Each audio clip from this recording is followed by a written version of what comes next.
3주 전에 처음 한번 강의를 했는데 그때 조금 부족한 게 있었던 것 같기도 하고 또 3주가 됐으니까 또 시간이 많이 흘렀잖아요. 그래서 또 듣는 분이나 저나 이렇게 조금 뭔가 그때 했던 것을 조금 다시 한번 살펴보고 복습의 차원에서 그리고 오늘 조금 더 거기에 붙여서 조금 더 나가는 그런 방식으로 한번 강의를 진행해 보겠습니다. 이 슬라이드를 보시면은 강의 개요가 이제 전반적으로 좀 나와 있어요. 그래서 물론 우리 그 교회 안에 있는 분들은 현장에서 직접 들으니까 사실 조금 더 이렇게 실감 나고 또 더 이해가 빠른데 또 인터넷이라든지 이런 것을 통해서 듣는 분들은 강의하는 제가 누군지 어떤 것을 강의하고 있는지 이런 것들을 조금 알려주는 것이 좋겠다 해서 그런 부분을 조금 보강해갖고 제가 강의 계획에 쭉 썼어요. 그래서 첫 번째 강사는 저는 이제 권혁정이라고 하고요. 또 제가 남아프리카 공화국 사우스 아프리카인 프레토리아 대학교라고 하는 곳이 있습니다. 거기서 제가 신학으로 석사학위하고 또 박사학위를 2007년도에 받았습니다. 그래서 지금은 이제 피어스 신학교라고 조그만 신학교에서 이제 좀 강의를 좀 하게 됐습니다. 그래서 신약 개론 그런 부분과 또 이 사도행전이 좀 연관되는 그런 부분을 좀 이제 강의를 하기도 했고 또 이제 오는 9월달에 또 강의를 할 수 있는 그런 기회를 마련해 주셔서 제가 이렇게 강의를 또 계속 진행할 것 같습니다. 그리고 강의 제목은 노드맵과 이 기억법이라고 하는 것을 통해서 사도행전을 좀 풀어보는 그런 7번의 강의가 시작이 되겠습니다.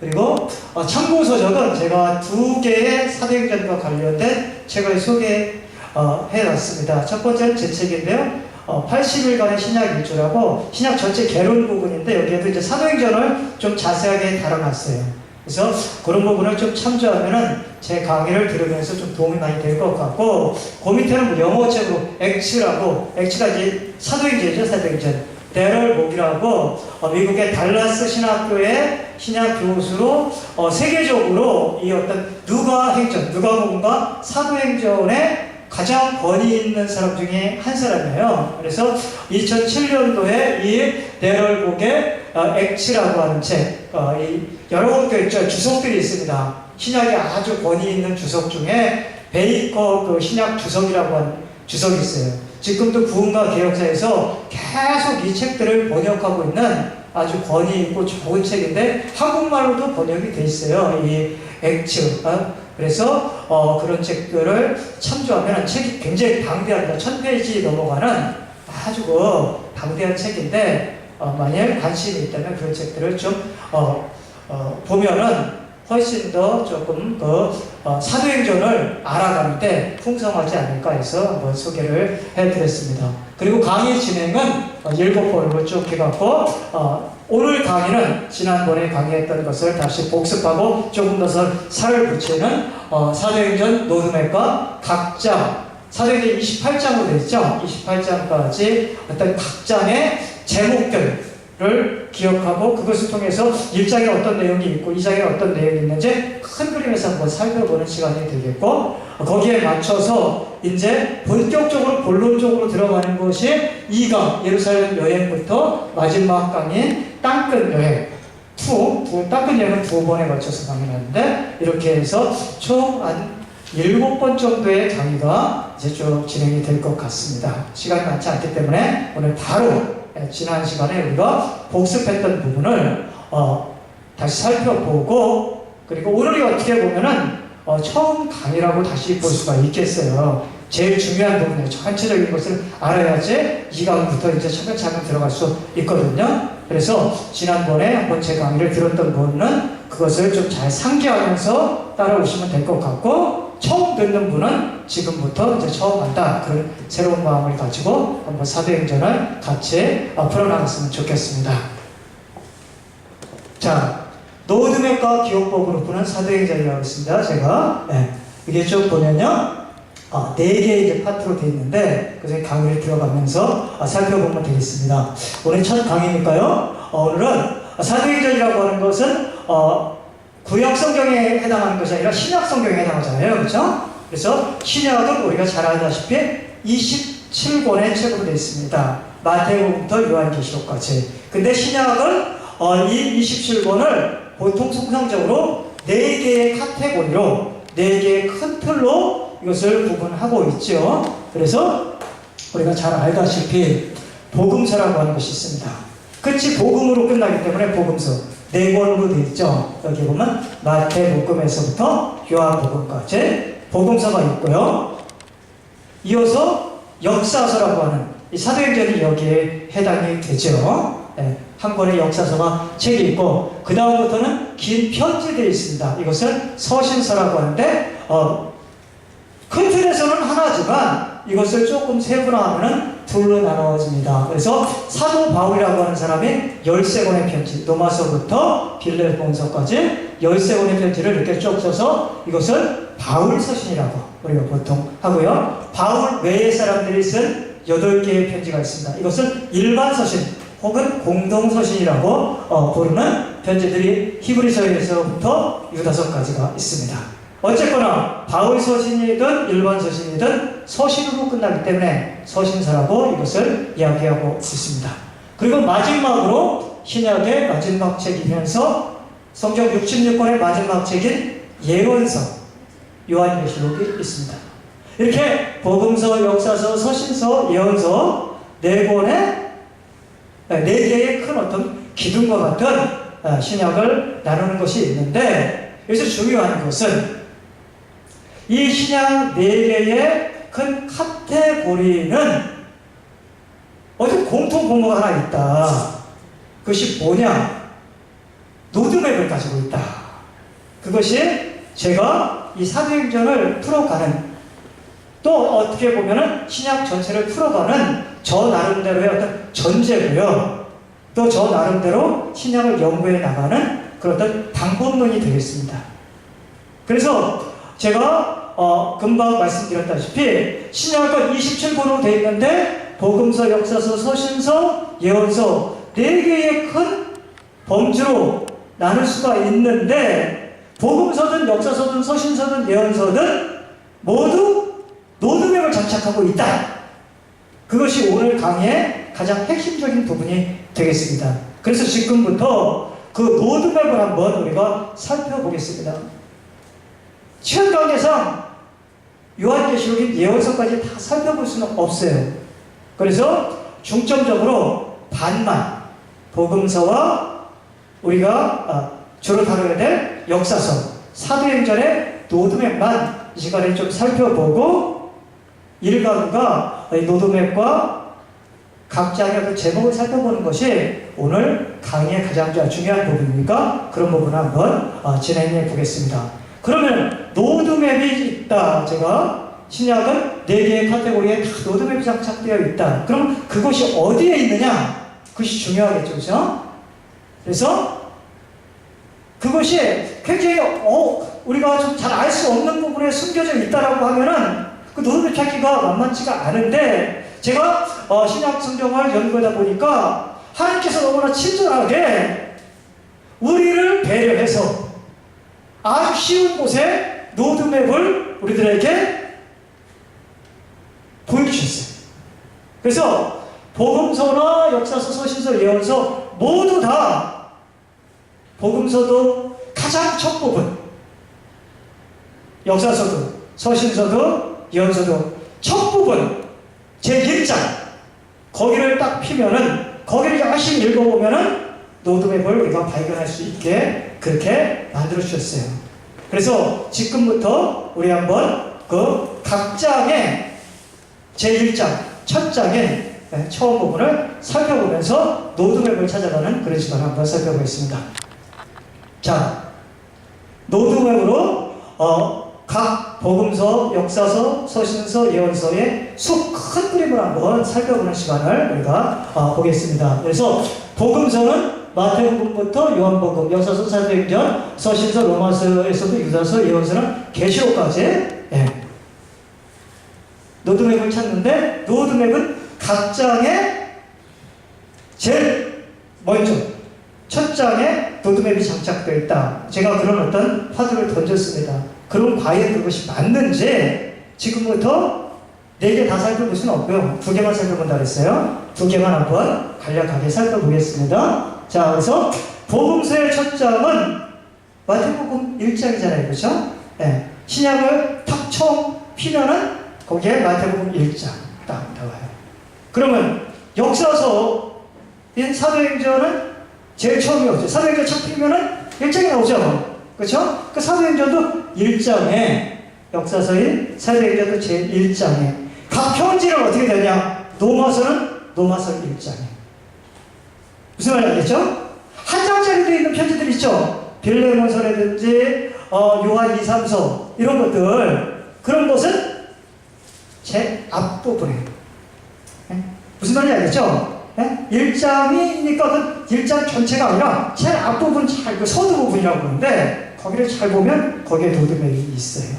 그걸 여러분들에게 숙제로 남깁니다. 시간 관계상. 그래서 각 편지는 서신서는 각 편지의 1장, 로마서는 로마서 1장 잘 읽어보면 굉장히 반복되는 구절이 있습니다. 그것이 사도 바울이 우리에게 로드맵을 알려주려고 하고 있어요. 자, 요한계시록도 예언서의 요한계시록도 첫 장에 있습니다. 아쉽게 그 서신서와 예언서는 오늘 안 다루고요. 오늘은 복음서, 역사서 부분만 다루겠습니다. 그럼 복음서 부분부터 한번 다뤄보겠습니다. 자, 복음서의 로드맵 어디에 있느냐? 1장에 있어요.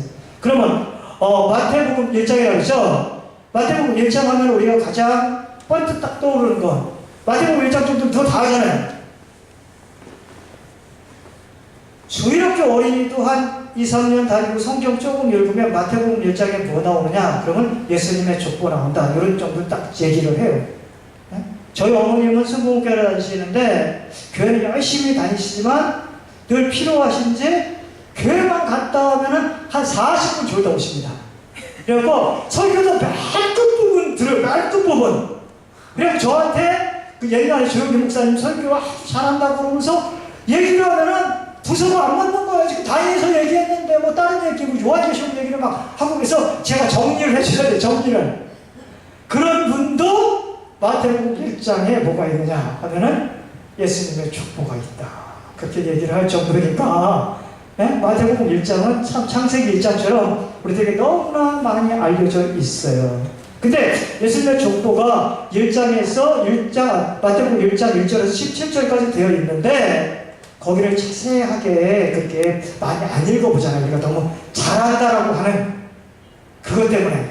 또 누가 누구를 낳고 하니까 좀 지루하기 때문에 그래서 많이 건너뛰는 그런 경향이 있는데 거기에 보면은 마태복음 전체의 로드맵, 그러니까 마태복음이 어떤 얘기를 하고자 하느냐 그것을 알려주는 로드맵이 나와 있다는 거예요.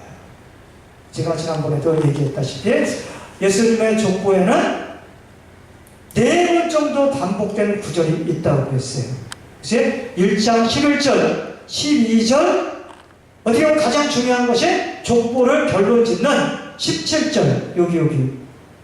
그런즉 모든 데스가 아브라함부터 다윗까지 연례되어, 그래서 다윗부터 바벨론으로 사로잡혀갈 때까지 연례돼, 바벨론으로 사로잡혀간 후에 또 그리스도까지 연례돼. 제가 이렇게 색깔을 넣은 부분 있잖아요. 이 부분, 색깔을 넣은 부분. 여기에 바벨론으로 사로잡혀갈 때, 바벨론으로 사로잡혀간 후에 반복이 되고 있죠. 그렇죠? 1장 11절과 12절에도 이런 똑같은 구절. 바벨론으로 사로잡혀간다. 바벨론으로 사로잡혀간다. 이것이 두 번 더 나와요. 그러니까 족보에 한 번도 아니고 총 4번 반복되는 바벨론으로 사로잡혀간다. 바벨론 영어죠. 바벨론이야. 그렇죠? 사로잡혀간다. 이것도 영어예요. 그것은 엑사일이라고 해요. 그러니까 바벨론 엑사일이라고 하는 것이 4번 예수님의 족보에 반복이 된다.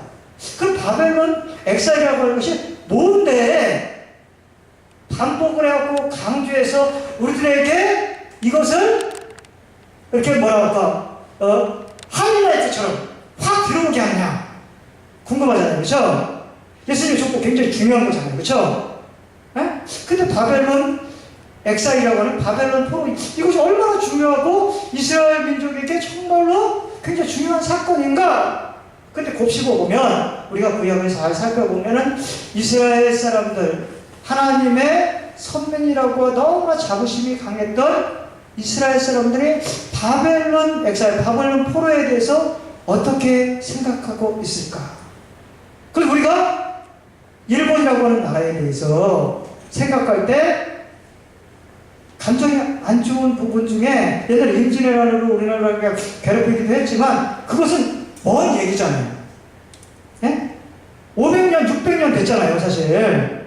그렇죠? 그렇지만 가까운 역사 속에서 우리가 일본의 일제 36년, 어떻게 일본의 엑사일 상태에 있었던 거잖아요. 그렇죠?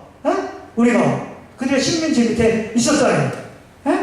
그것 때문에 감정이 너무 안 좋고 그 사건을 잊어버리고 싶은데, 그거 비슷한 사건이 이스라엘 역사 속에서 이 바벨론 엑사일이라고 하는 70년 동안의 바벨론 포로 상태거든요.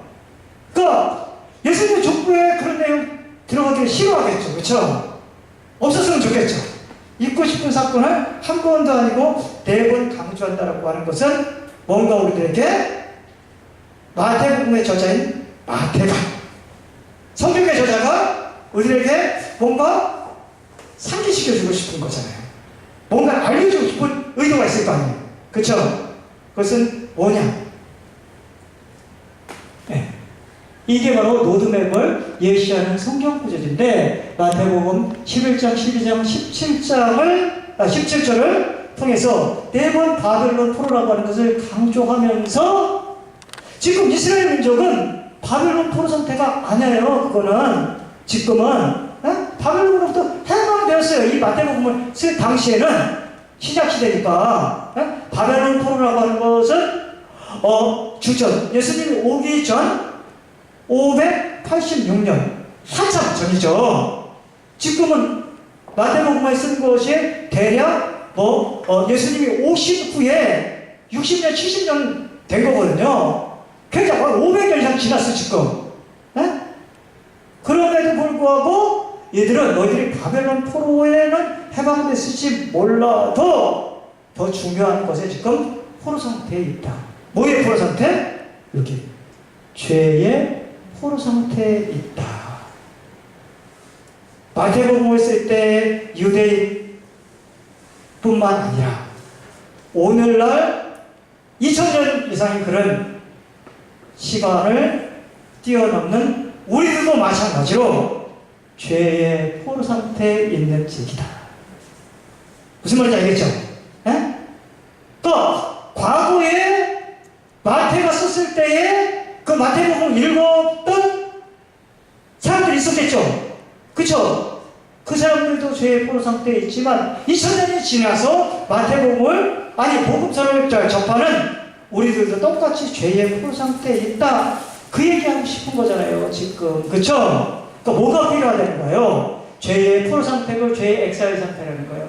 그러니까 죄의 포로 상태에서 구원과 해방이 필요하듯이, 마태복음을 읽었던 1세기 독자들이 필요했듯이 이 마태복음을 읽고 있는 현대인인 우리들도, 21세기를 살고 있는 우리들도 죄의 포로 상태에 있으니까 구원, 해방, 엑소더스가 필요하다. 그런 얘기를 하는 거예요. 엑소더스를 누가 주느냐? 구원을 누가 주느냐? 이름 자체가 구원이신 분. 1장 21절에 이름이 예수라는 이름이 나와요. 예수장 1장. 예수는 뭐냐? 어떤 분이냐? 죄로부터, 죄의 포로 상태에 있는 인류를 구원하는 분이다. 1장 21절에 그렇게 나와요. 예수님의 또 다른 이름이 또 나와요. 거기에 보면 우리가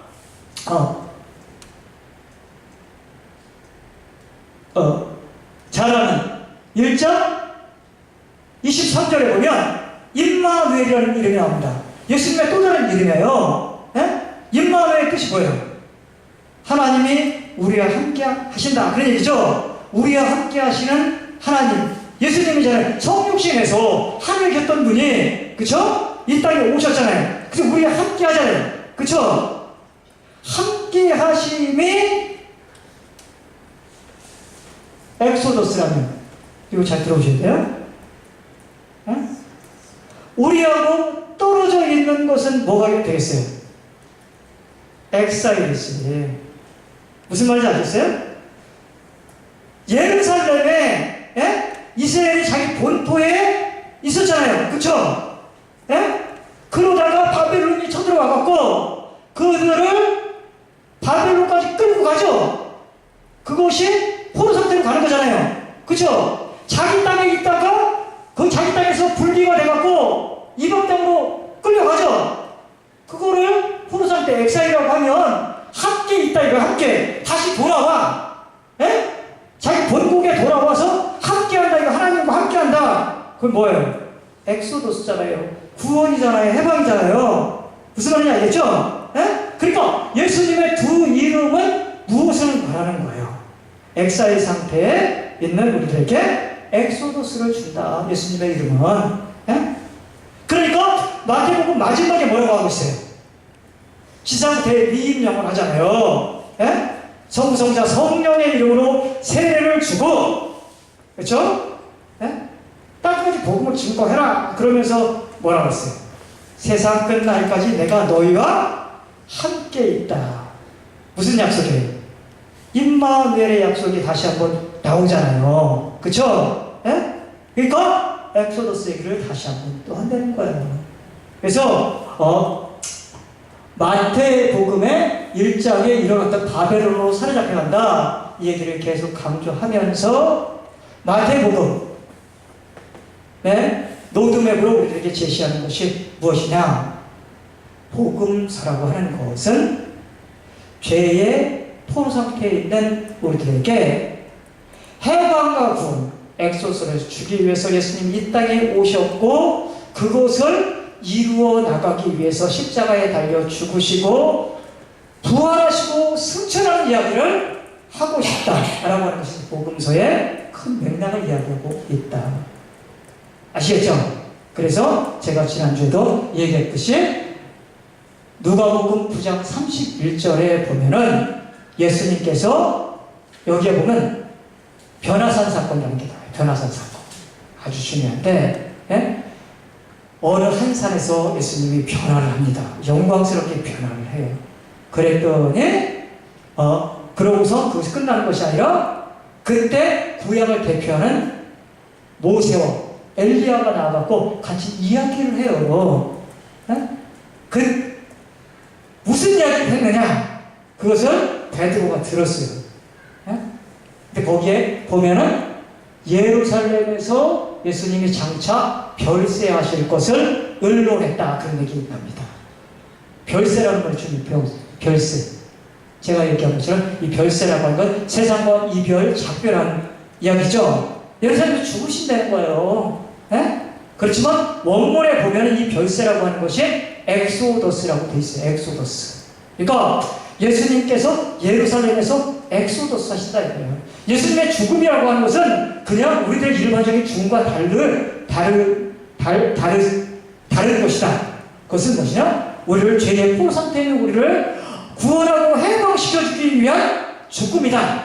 그래서 엑소더스라고 하는 얘기를 해요. 그래서 복음서는 어떤 책이냐? 마태복음 1장에 로드맵이 예시하듯이 죄의 포로 상태에 있는 우리들에게 구원과 해방을 주기 위해서 베들레헴에서부터 예루살렘까지 엑소더스 여행을 하는 이야기가 바로 복음서다. 이렇게 큰 틀에서 정리하시면 돼요. 그리고 복음서를 읽어나가면은 좀 더 도움이 되겠죠. 주제를 우리가 먼저 알고 가는 거니까. 마찬가지로 이제 사도행전 복음서는 제가 장황하게 설명을 했어요. 왜냐면 설명이 길 수밖에 없으니까. 그렇지만 사도행전은 너무나 쉽게 우리들에게 로드맵을 제시한다.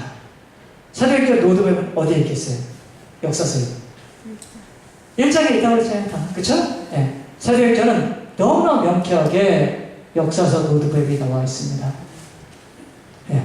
로드맵 예시성구가 보면은 사도행전 1장 8절 사도행전 전체의 주제이면서 로드맵이면서 청사진이라고 합니다.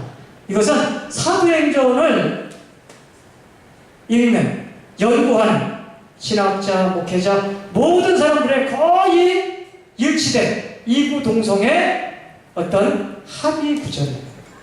사도행전의 가장 핵심적인 요절, 이 정도로 다 알잖아요. 그렇죠? 오직 성령이 너희에게 임하시면 너희가 권능을 받아 예루살렘과 온 유대와 사마리아와 땅끝까지 이르러 내 증인이 되리라.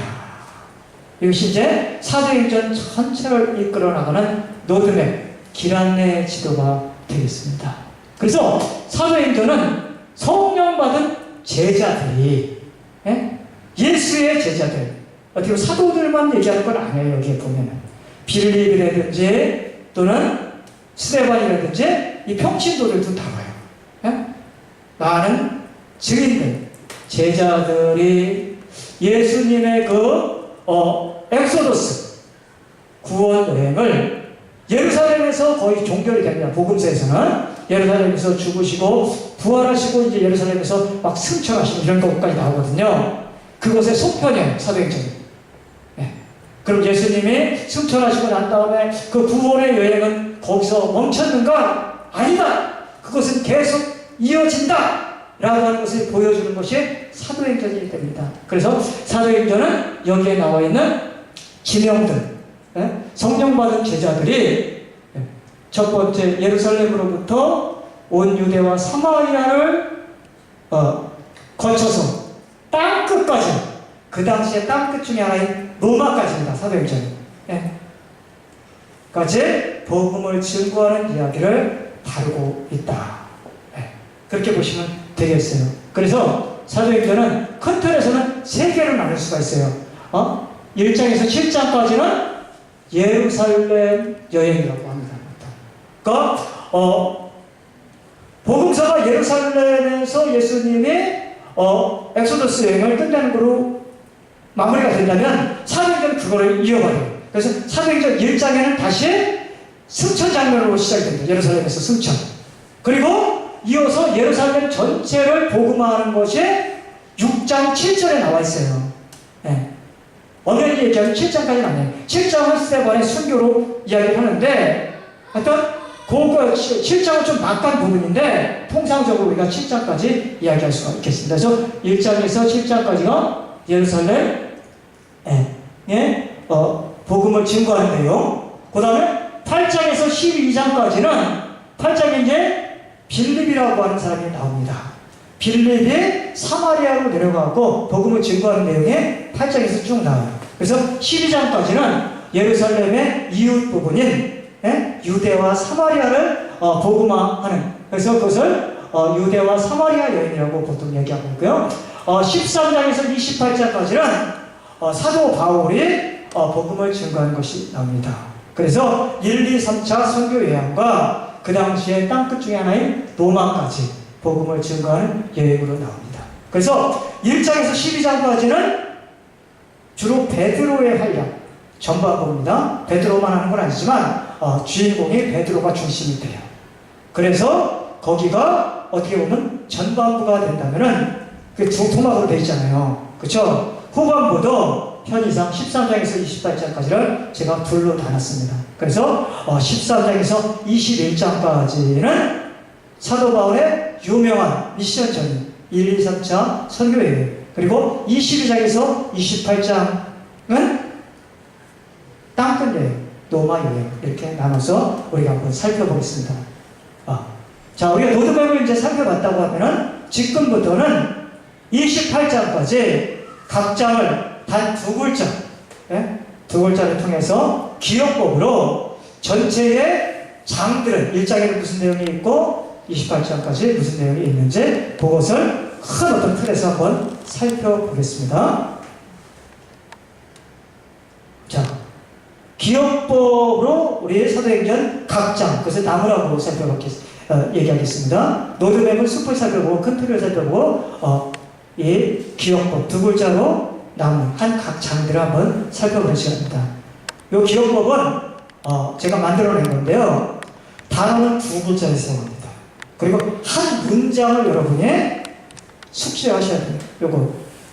한 문장이라고 하는 것은 무엇을 얘기하냐면 로드맵을 중심으로 이 사도행전 전체 주제를 이야기한다고 보시면 되겠어요. 네, 그래서 이 한 문장을 잘 기억하시면 되겠어요.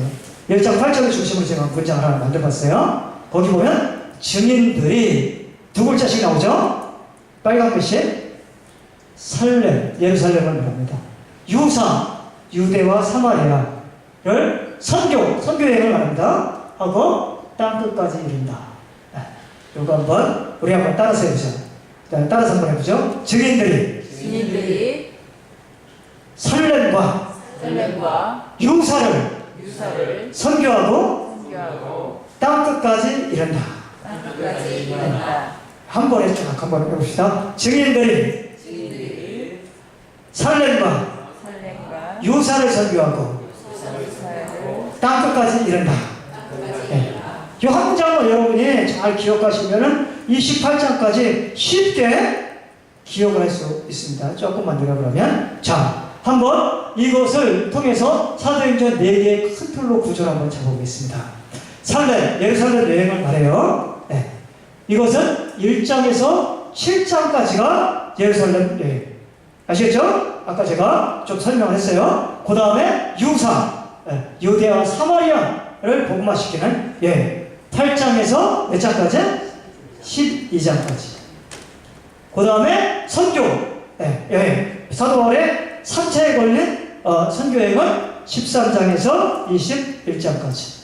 마지막 땅끝 노마 여행은 22장에서 사도행전 마지막인 28장까지. 요거를 하면은 큰 틀의 사도행전 전체를 이제 정리한 거죠. 그렇죠? 네. 잘 기억하셔야 돼요. 다시 한번 말해보겠습니다. 예루살렘은 1장에서 7장, 네. 유사, 유대와 사마리아는 8장에서 12장, 선교여행, 바울의 1, 2, 3차 선교여행은 13장에서 21장, 마지막 땅끝 여행, 노마 여행은 22장에서 28장까지. 자, 그러면 이제 이것을 중심으로 해갖고 전반부 각 장 제목을 기억하는 1장에서 사도행전 몇 장까지요? 12장까지. 전반부가 좀 짧잖아요. 그렇죠? 후반부는 13장에서 28장까지는 16장에 해당이 되잖아요. 전반부를 같이 한번 해봤죠? 제가 후반부 지난번에 집에 가갖고 다 그것도 한번 이게 말이 되게 정리하려고 조금 힘들었어요. 머리 빠졌잖아요, 지금. 네? 계속 하다 보면 제가 완전 율브린더로 갈 것 같아요. 자, 잘 한번 해보겠습니다. 우리가 기억하고 전반부 두 개로 나눈다고 그랬죠? 그쵸? 살렘과 유사. 그쵸? 살렘. 1장에서 7장까지. 그 다음에 유대와 사마리아 8장에서 12장까지. 그러면 예루살렘을 복음화시키는 구원의 어떤 여행을 하는 부분. 1장에서 7장까지. 자, 사도행전 1장은 복음서의 마지막 부분을 바톤을 이어받는다 그랬죠. 네? 복음서는 예수님께서 죄의 포 상태에 있는 우리들을 구원하기 위해서 베들레헴 마구간에 오셔서 예루살렘까지 이제 여행을 하죠. 예루살렘 입성하시잖아요. 그렇죠? 그리고 예루살렘에서 십자가에 달려 죽으시고 부활하시고 누가복음 보면 승천까지 했어요. 누가 24장에 보면. 그러니까 승천이 마지막 장면이야. 복음서에. 그것에 다시 발꼬리를 잡는다 이거예요. 그래서 사도행전 1장은 승천에 대한 이야기를 해요. 예? 그럼 승천하십니다. 그래서 사도행전 1장에서 가장 중요한 부분은 승천이다. 따라서 한번 1장은 승천. 1장 승천. 예. 올라가시면 그것으로 끝나지 않고 우리를 배려해서 뭔가가 내려오시죠. 그쵸? 2장에는 뭐예요? 강림. 예? 성령이 강림하시잖아요. 그쵸? 예수님의 승천이라고 하는 것은 예수의 영이, 하나님의 영이 성령이 강림하는 오순절의 성령 강림 사건 아주 중요하죠? 성령의 강림을 하면은 능력을 받는다고 그랬잖아요. 그쵸? 예? 엄청난 어떤 능력을 받아요. 예? 그래서 그 능력을 받아서 어떤 일이 일어나요? 3장에 치유, 나면서부터 걷지 못하는 성전 미문에 있는 예전에 안진뱅이라고 했는데, 그쵸? 네, 장애인을 예수님의 부활의 능력으로 일으키잖아요. 그쵸? 그 사건이 일어나니까 그걸 보면 얼마나 우리가 담대함이 생기겠어요. 그쵸? 예, 그래서 4장에는 담대하게 복음을 증거하는, 옛날에는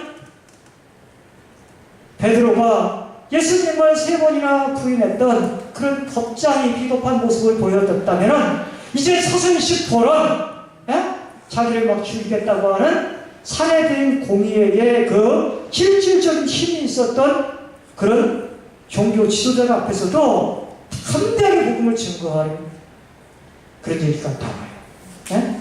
그러면서 앞으로 너희들 복음도 증거하면 내가 너희들 가만히 안 놔두겠다 하고 막 매를 때리고, 그래도 하나님의 말씀을 듣는 것이 너희의 말을 듣는 것보다 더 낫다 하면서 큰소리치고 막 나오고, 그런 장면이 4장에 나온다는 거예요. 담대한 증거.